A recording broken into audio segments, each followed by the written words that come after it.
La solidarité est un pilier de notre programme. Mais concrètement, comment Archipel Demain envisage d'offrir un meilleur cadre de vie à nos aînés? Il faut déjà rappeler que la prise en charge de nos aînés implique plusieurs partenaires qui se sont accordés sur des dispositifs à privilégier lors d'une étude récente cofinancée par l'État, l'Agence française de développement et la collectivité. Le fil conducteur de nos actions sera de nous adapter au projet de vie de chacun en diversifiant les réponses. La politique nationale de prise en charge des personnes âgées favorise le maintien à domicile le plus longtemps possible.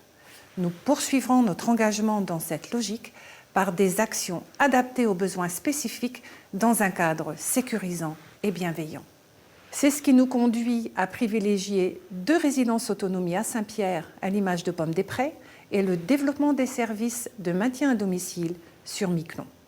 Grâce à la conférence des financeurs, qui regroupe l'ensemble des acteurs institutionnels, nous souhaitons développer des actions de prévention du bien vieillir pour renforcer les compétences des personnes âgées afin de prolonger leur autonomie et de soutenir leur santé et leur qualité de vie.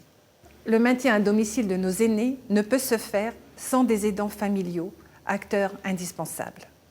Nous souhaitons mieux les accompagner et les soutenir dans ce rôle essentiel et permettre ainsi à la personne aidée de rester le plus possible autonome. Un projet de territoire enfance-jeunesse a été adopté par les mairies, la CPS, l'Éducation nationale, l'État et la collectivité. Comment cela va se traduire concrètement pour nos jeunes? Dans ce projet, il y a 4 grands axes privilégiés déclinés en 25 actions que je ne vais pas toutes citer. À titre d'exemple, Archipel Demain s'engage sur les actions suivantes. Le territoire doit proposer des espaces pour les jeunes dans l'archipel en fonction des différentes tranches d'âge, en accès libre, offrant des services d'écoute, d'information, de conseil, d'accompagnement et d'orientation. Nous avons récemment pris en compte la demande des parents de jeunes âgés de 9 à 11 ans qui souhaitent bénéficier d'un lieu de vie pour leurs enfants après l'école et durant les vacances. Même si la mairie de Saint-Pierre s'est désengagée en tant que chef de projet, la collectivité considère cette demande importante. Sur Miquelon, il faudra s'appuyer sur la maison des loisirs pour les 9-17 ans dans un bâtiment rénové, puisque des travaux importants auront lieu dans les 2 ans à venir. Nous envisageons d'offrir aux jeunes de 16-25 ans un dispositif personnalisé d'accompagnement qui s'échelonnerait du départ aux études à l'entrée dans la vie active. Nous initierons une gestion prévisionnelle des emplois et compétences pour donner des perspectives à nos jeunes et les inciter à revenir, y compris dans les filières en développement.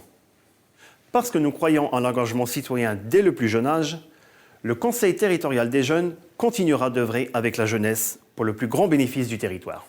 Quelles sont les initiatives prévues pour les personnes en situation de handicap? Pour les personnes en situation de handicap, et quel que soit le type de handicap, nous souhaitons leur permettre de vivre en autonomie. Nous voulons leur proposer plus d'opportunités professionnelles enrichissantes afin qu'elles puissent participer pleinement à la vie locale et s'épanouir. Sur le plan du logement, tout d'abord, nous développerons des projets d'habitat collectif ou individuel adaptés au degré d'autonomie des personnes en situation de handicap. Depuis 1 an, après avoir échangé avec les familles concernées, l'ancien centre médico-psychologique à côté de l'ancien hôpital a bénéficié de travaux majeurs pour être transformé en une maison de colocation pouvant accueillir 3 personnes. L'objectif est de proposer ce logement à la location avec des services dédiés assurant un accompagnement. Aide ménagère, aide à la préparation de repas, accompagnateur de vie. D'un point de vue professionnel, il est important que les entreprises et les administrations de l'archipel soient mieux informées sur le handicap et sa prise en compte dans le monde du travail. Les personnes en situation de handicap doivent quant à elles pouvoir être mieux informées sur leurs droits et sur la manière dont leurs compétences professionnelles peuvent être valorisées. Nous développerons également des projets d'insertion par le travail en faveur des personnes en situation de handicap afin que cette volonté d'inclusion se matérialise. De nombreux dispositifs existent déjà pour lesquels la Maison territoriale de l'autonomie peut apporter une aide précieuse. Elle fait office de guichet unique, d'accueil et d'information pour les personnes âgées, les personnes en situation de handicap et leurs familles. Nous souhaitons mieux faire connaître tous les services que peut offrir la MTA. Ils sont nombreux et souvent méconnus de la part du public qui pourrait en bénéficier. Que souhaitez-vous faire pour la formation professionnelle ? La formation professionnelle des salariés n'est plus une compétence de la collectivité territoriale. Le gouvernement a décidé de changer les règles. Nous devons nous y conformer.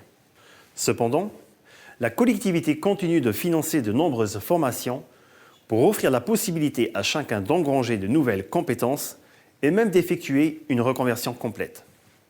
Nous encouragerons les initiatives personnelles avec des formations qui seront à la fois gagnantes pour les individus et gagnantes pour le territoire, en répondant aux besoins de main-d'œuvre exprimés par le monde professionnel. Nous conseillerons et soutiendrons les projets professionnels via un suivi personnalisé et nous participerons à la mise en place de l'opérateur de compétences, OPCO, dédié à l'archipel, conformément à la demande exprimée par les partenaires sociaux. Enfin, nous proposerons des projets de réinsertion par le travail et la formation aux personnes éloignées de l'emploi. Qu'est-il prévu pour les structures de la collectivité et le monde associatif ?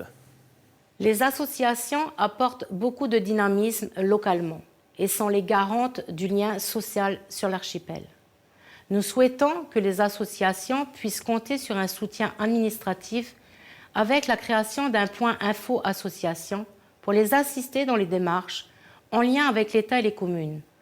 Les productions artistiques locales permettent à la culture de l'archipel de vivre et de s'exporter à travers le monde.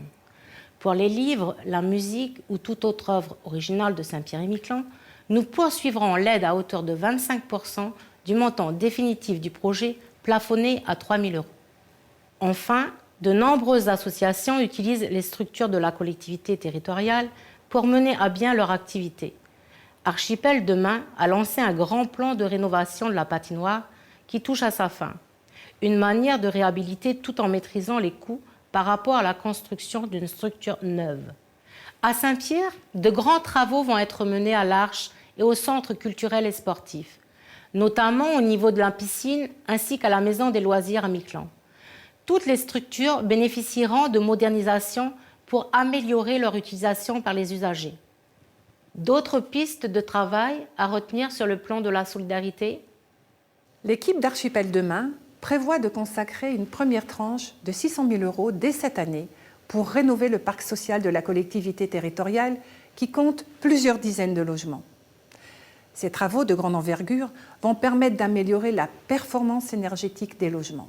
Dans un autre domaine, le service enfance-famille de la collectivité territoriale sera au cœur d'une nouvelle stratégie d'accompagnement des parents, en particulier des plus jeunes, afin de soutenir les actions sur la parentalité, en proposant un espace rencontre parents-enfants. Nous organiserons des activités qui permettront la mise en place d'actions visant à conforter, à travers le dialogue et l'échange, les compétences des parents et la mise en valeur de leurs capacités. En lien avec le soutien à la parentalité, nous serons également attentifs au renforcement de la conciliation vie familiale et vie professionnelle. Habitants de Saint-Pierre et de Miquelon-Langlade, les 20 et 27 mars prochains, mobilisez-vous pour donner à Archipel Demain une forte majorité, afin d'asseoir notre légitimité dans un contexte politique national incertain. Les 20 et 27 mars prochains, décidons ensemble de notre avenir.